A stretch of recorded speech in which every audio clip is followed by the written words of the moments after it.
Halo guys, kali ini saya hendak bahas suatu alat nih. Ini alat saya udah punya lebih dari 10 tahun yang lalu nih. Ya, makanya saya bilang ini alat seperti alat yang hilang lah. Ya, jarang sekali saya gunakan, tetapi sangat berguna pada saat kita memerlukannya. Ya, ini namanya produknya punya Exact ya. Jadi Exact Precision Tool dia dibilangnya. Tetapi lebih mudahnya saya bilang ini bukan gerinda, ini saya bilangnya circular saw mini aja.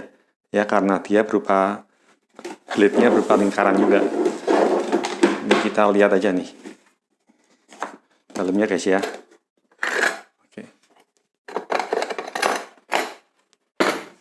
Ya.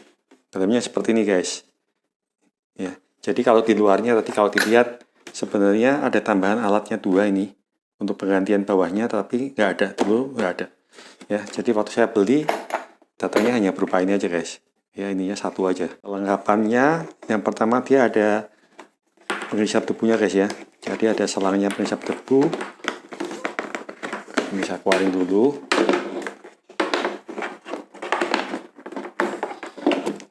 Ya, ini panjangnya mungkin sekitar 2 meter guys ya. Nah, ini ujung ini didapatkan dengan vacuum cleaner biasa guys. Jadi dia mengerucut gini ya. Jadi ukuran vacuum cleanernya bisa berbagai ukuran bisa masuk. Ujungnya satu lagi bentuknya seperti oval gini guys. Ya. Jadi nanti akan dapat ke ujungnya ini guys tuh. Ya. Dikoneksikan ke sini. Ya, seperti itu guys. Ya. Ini unitnya. Ya, sebelum kita bahas lebih lanjut, ini saya jelaskan dulu kelengkapannya guys. Ya. Jadi dia ini ada 3 macam pisau guys sebenarnya. Ya, ada 3 macam. Satu lagi yang berupa diamond plate. Ya. Ini yang untuk keramik ya, keramik. Yang ini untuk kayu guys, kebanyakan atau MDF. Yang ini kebanyakan untuk metal ya guys, tapi metal lunak ya, aluminium, timah, tembaga lah kira-kira gitu. Ya, seperti ini guys. Ini blade-nya sendiri ukurannya ya 5 cm guys. Ya, jadi bisa dibilang 2 inch. Dalamnya sendiri ya 11 atau mungkin 1 mungkin jadi ya. Istilahnya mungkin 1 cm ya istilahnya. Ya.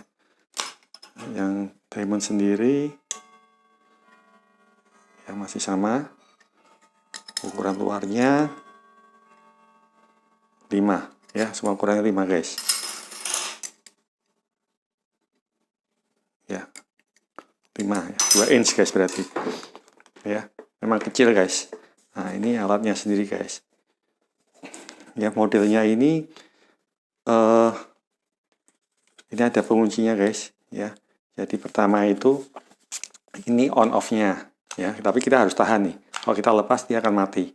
Ya, tidak ada penguncinya. Kemudian ini shoe-nya ya, kalau saya bisa bilang. Kemudian ini pengunci untuk supaya ininya bisa naik guys. Jadi dia modelnya ini harus ditekan baru bilahnya keluar guys, seperti ini guys.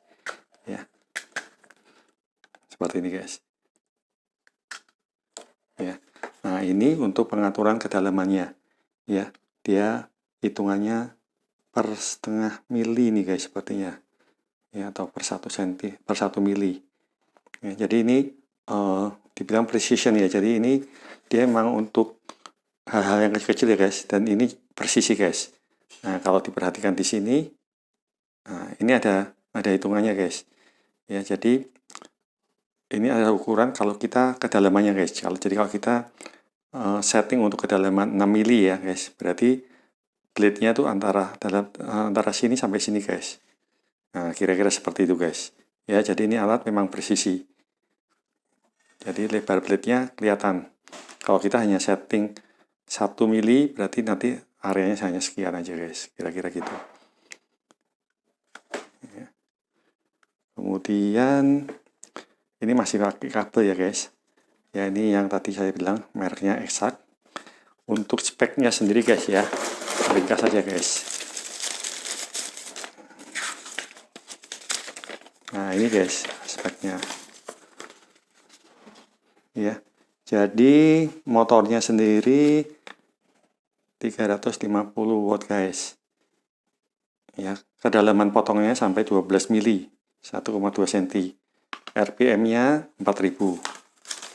Ya. Yang penting ini lagi guys. Nah, ini guys ada namanya maksimum duty ya. Jadi ini 3 menit, strip 5 menit. Jadi bekerja 3 menit, istirahatnya 5 menit guys.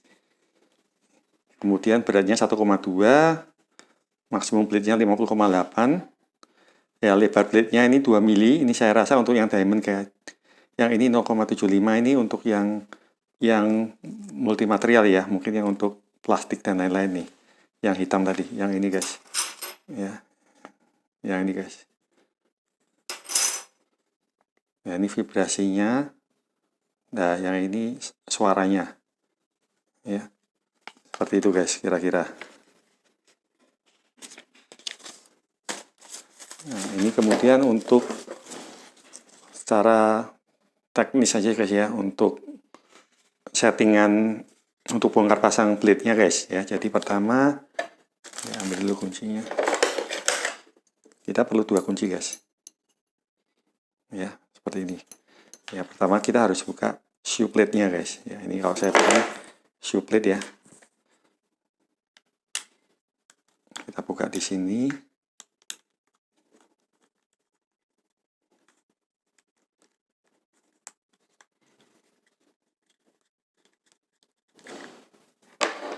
Nah, ini mulai bisa dilepas guys.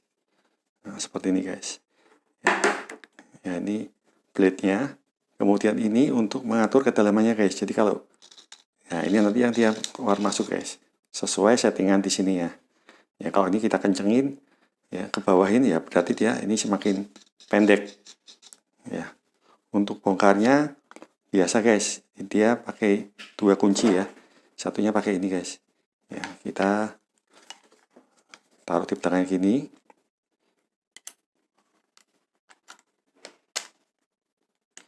Seperti ini guys. Nah, ini kalau kita mau kendorin ada tandanya nih. Minus ke situ.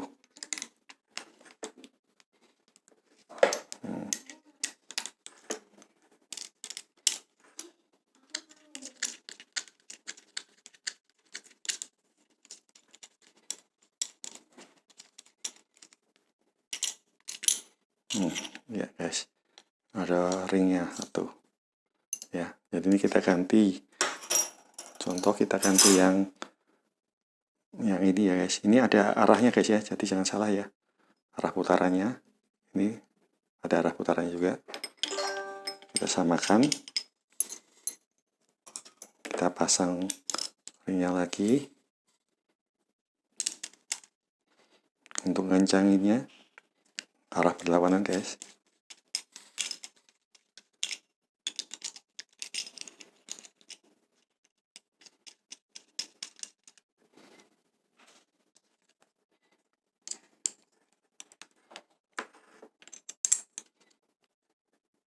Ya, seperti ini guys.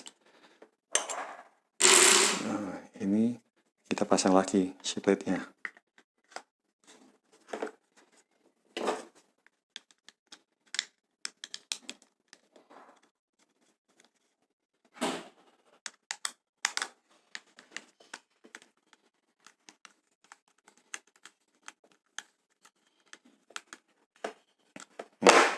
Ya, seperti ini guys. Jadi kalau kita mau gunakan, ya ini harus kita tekan dulu guys. Kemudian ini kita tekan ke arah materialnya. Ya, kita tekan ke arah materialnya seperti ini. Nah, ini keluar matanya. Ya, sambil kita jalankan ini ya. Ya. Nah, ini seperti ini guys. Ini jadi posisinya seperti ini. Kalau kita praktekkan guys ya, megangnya gini, kita tekan. Ini kita tarik, tekan, kita dorong. Nah, plate-nya keluar guys. Ya, ini aman guys ya. Jadi tidak bisa sengaja berputar atau melukai orang nih ya, modelnya seperti ini. Oke, kita uji coba ya untuk material-materialnya guys. Sekarang saya mau uji coba menggunakan yang mata potong kayu ya guys. Ini saya mau coba potong triplek ukuran 8 mili. Kemudian ini udah saya adjust ya, jadi ini kedalamannya jadi 8,5 kurang lebih ya, 8,5 ya. Jadi nanti waktu potong kita hanya perlu ikutin ini guys ya. Ini jadi ada petunjuk depan maupun belakangnya ada nih ya, ada semacam segitiganya ini ya untuk penandanya. Kemudian ini selang dasnya udah terpasang. Kita uji coba guys ya.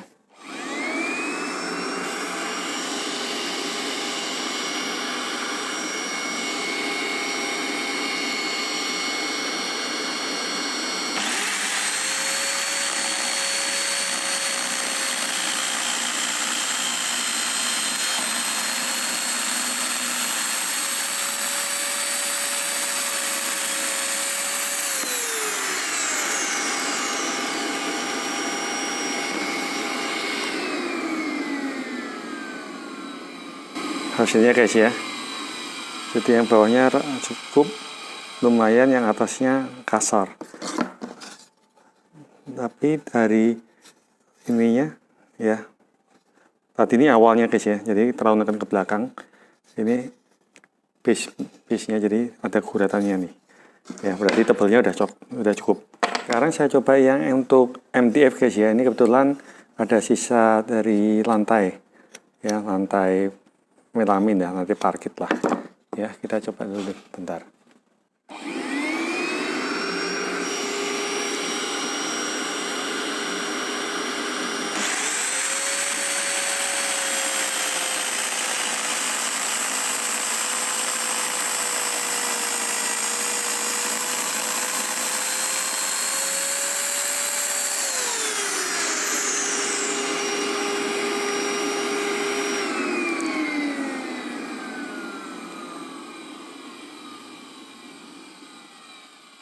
Hasilnya rapi guys ya, ini potongannya rapi di atasnya, nggak banyak rusaknya nih ya. Baliknya juga lumayan ya, lumayan guys ya, jadi cukup rapi untuk potong ini.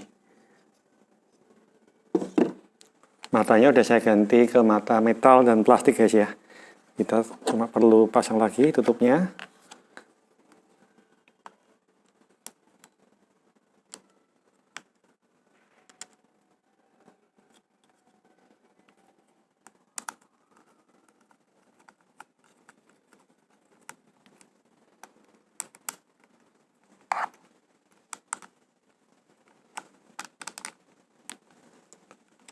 Oke, kemudian kita sambungkan penghisap debunya ya. Ini saya ada vinil lantai guys ya, ini keras ya mukanya. Ini tebalnya kurang lebih 3 mili ya guys, kurang lebih 295, 3 mili ya. Saya akan setting kedalamannya sekitar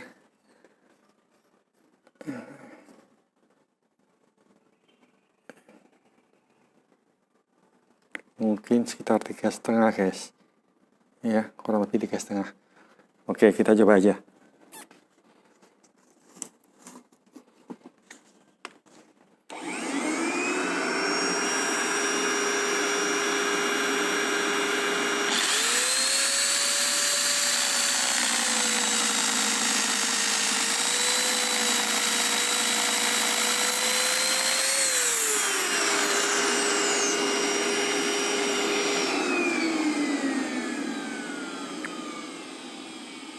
Potongnya rapi guys ya, jadi permukaannya benar-benar rapi nih ya, tidak ada yang rusak ya, mudah guys. Ini sepertinya juga bisa melengkung, kita coba ya melengkung ya.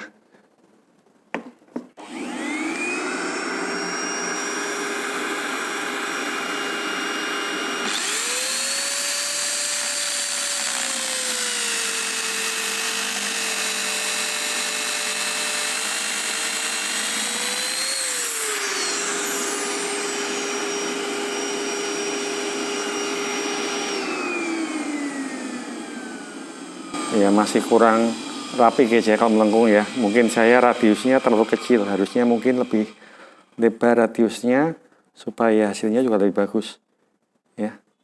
Seperti ini guys ya, tetapi masih bisa untuk melengkung.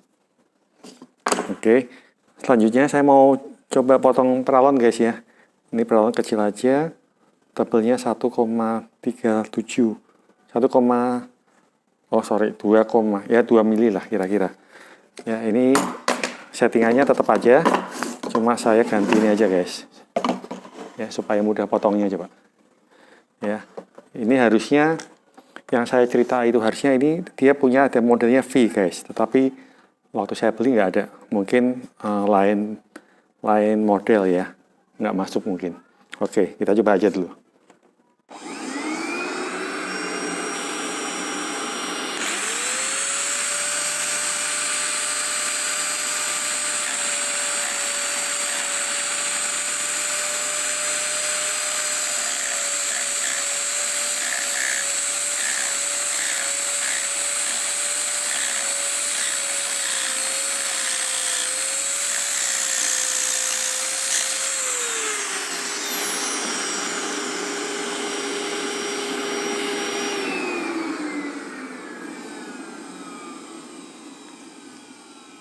Saya motongnya nggak lurus nih guys ya, agak muntir, agak miring tuh ya, tapi nggak ada masalah sih motongnya, hasilnya juga rapi guys nih ya.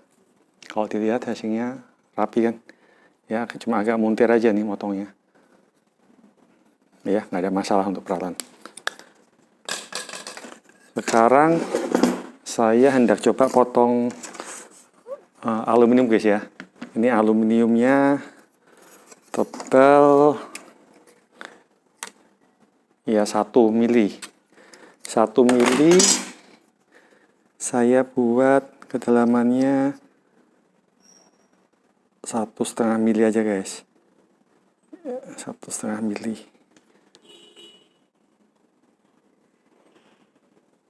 Ya, ini nggak kelihatan mungkin 1,5 mili. Ya kita coba aja dikit guys.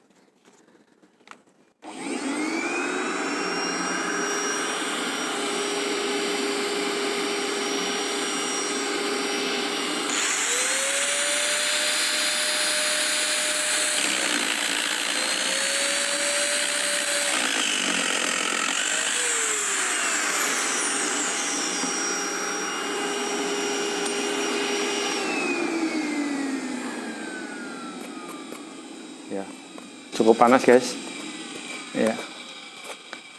Ya hasilnya bisa dilihat ya, agak kasar dikit sih sebenarnya, masih agak kasar sedikit guys ya, tapi terpotong tuh ya, alasnya terpotong sedikit groove-nya ya, bisa guys. Sekarang kita coba untuk potong plafon PVC guys ya. Ini ketebalannya 7 mili ya, ketebalannya 7 mili ya, 7,4. Saya rubah aja ini jadi 8 mili.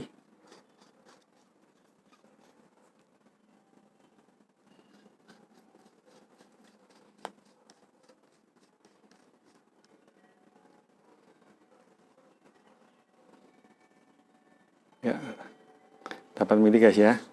Oke, kita coba dulu.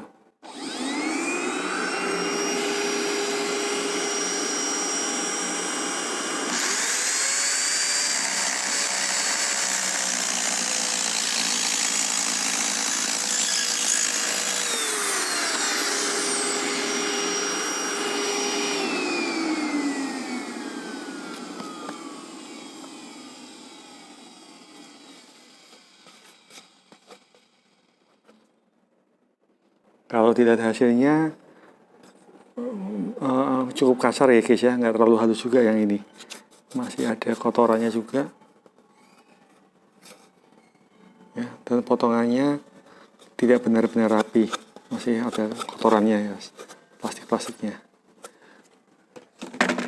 Sekarang matanya saya ganti untuk keramik ya guys. Ini kita tutup dulu aja.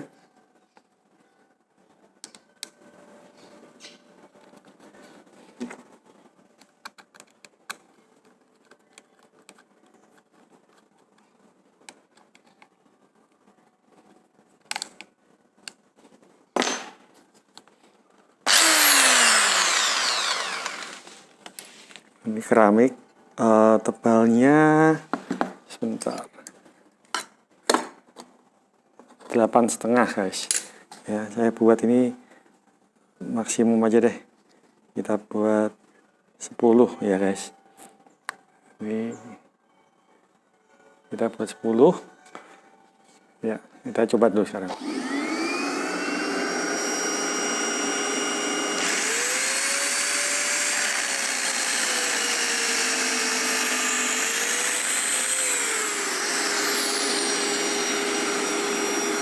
Lupa pasang setengah guys.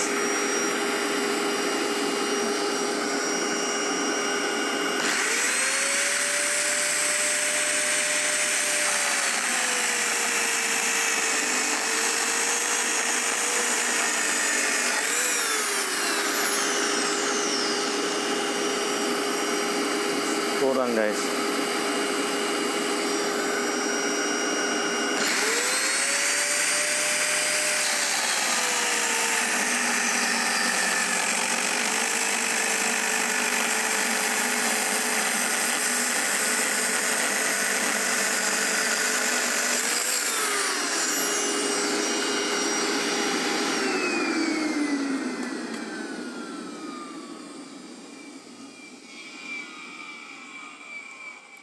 Hasil potongnya rapi guys ya.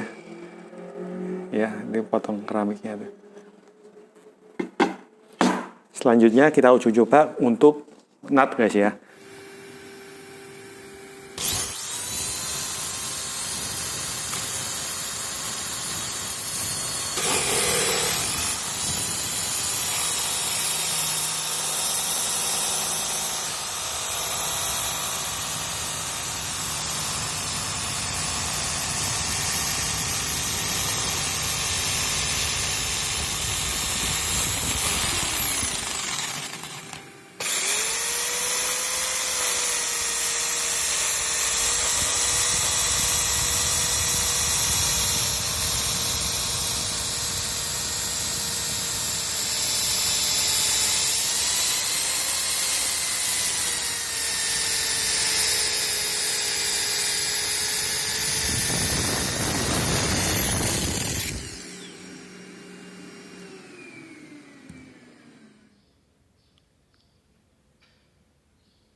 Guys, karena dia ini alatnya cukup presisi ya, hitungannya dalam setengah mili. Ini sekarang saya punya gipsum 9 mili, saya buat kedalaman 6 mili. Saya mau coba apakah kita bisa potong dengan rapi, nanti gipsumnya bisa dilengkungkan.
Saya potongannya ini kurang kecil guys, tapi hasilnya bisa dilihat ya. Tuh, permukaannya bisa melengkung untuk fibernya. Ya. Karena dia kedalamannya sama semua guys. Nah guys, tadi udah kita lihat bersama ya, jadi kegunaan untuk masing-masing blade saw-nya. Sekarang untuk terakhirnya Untuk saya ulas nih antara kerugian atau sisi negatif dan sisi positifnya. Yang pertama dari sisi negatifnya dulu guys ya. Perlu saya sampaikan, ini alat specialized, jadi untuk hal-hal yang tertentu aja. Ya, jadi tidak bisa menggantikan alat kerja yang biasa kita pakai sehari-hari. Ya, tetapi kalau rekan-rekan tuh ada yang kerjanya memang hal yang kecil ya guys ya, jadi buat kerajinan, mungkin alat ini bisa jadi alat utama karena blade-nya kecil. Jadi mudah ya untuk manuver, untuk potong mudah sekali guys. Ya, yang kedua negatifnya handle-nya guys. Jadi saya sendiri belum terbiasa guys. Ini handle-nya sebenarnya cukup besar. Jadi tangan ini harus ke sini, yang tangan ini harus narik, ini sambil tekan. Nah, ini agak repot guys ya. Terlebih terkadang tekannya agak seret guys ya. Agak seret motongnya. Nah, seperti itu guys. Jadi harus dipotong beneran nih. Ini sisa debunya. Ya guys. Jadi yang kedua kendalanya adalah itu guys. Ya. Yang ketiga ya dia masih pakai kabel ya. Jadi selain kita harus pakai ada penyedot debunya ya ada kabelnya. Tetapi ya nggak ada masalah guys ya. Kan sama-sama pakai selang akhirnya. Selang dan kabel jadi satu. Yang segi positifnya yang pertama sih ini guys, dia bisa detail guys ya. Jadi dia hitungannya bisa sampai setengah mili kira-kira gitu. Ya, jadi kalau mau buat hal-hal yang ya benar-benar presisi ya guys ya. Ya, ini sangat menyenangkan guys, bisa diatur. Yang kedua, dia aman guys karena ada covernya ini. Ya, jadi covernya ini pada saat mesinnya masih bekerja pun tidak akan kena tangan guys ya karena modelnya ditekan baru keluar blade-nya. Yang lainnya dia memang benar-benar presisi guys ya. Jadi ada petunjuk posisi blade-nya di depan maupun di belakang. Ya, kemudian yang lainnya dia juga ada penyedot debunya ya, lumayan berguna guys untuk kasus-kasus tertentu sangat berguna ya. Yang lainnya dari segi positif saya rasa ya itulah guys ya. Kira-kira sampai situ aja sih. Oh ya, kayak satu hal lagi. Ini terus terang barangnya nggak tahu ya masih ada yang jual nggak ya. Tetapi mata blade-nya pun sekarang udah susah carinya. 5 inch. Oh sorry, 2 inch ya. Ini 50 mili. Ya, saya pun kemarin akhirnya dapat blade-nya ini cari-cari guys. Akhirnya dapatnya yang di Ace Karawaci. Akhirnya saya beli 3 guys. Dari harganya semula 400 sekian ya satu blade. Itu diskon kan barang udah lama guys. Jadi hanya 160.000. Jadi saya ambil 3 yang untuk matang keramik. Nah, selama ini saya sendiri pakainya terutama untuk potong nut keramik guys. Jadi benar-benar sangat berfungsi guys itu guys ya. Jadi debunya tidak ada, potongannya rapi, dan tebalnya benar-benar sampai tidak kena keramiknya. Kecuali kalau kita keramiknya cutting tile ya. Kalau itu ya mau nggak mau pasti potong dari kena keramiknya. Tetapi kalau pemasangan keramik biasa, ini benar-benar hanya kena nutnya guys. Ya, jadi saya selama ini hanya gunakan alat ini khusus untuk potong nut keramik aja. Kira-kira cukup guys ulasan dari saya. Kalau ada komentar silahkan ditulis di kolom komentar. Selanjutnya tolong like and subscribe ya guys. Terima kasih.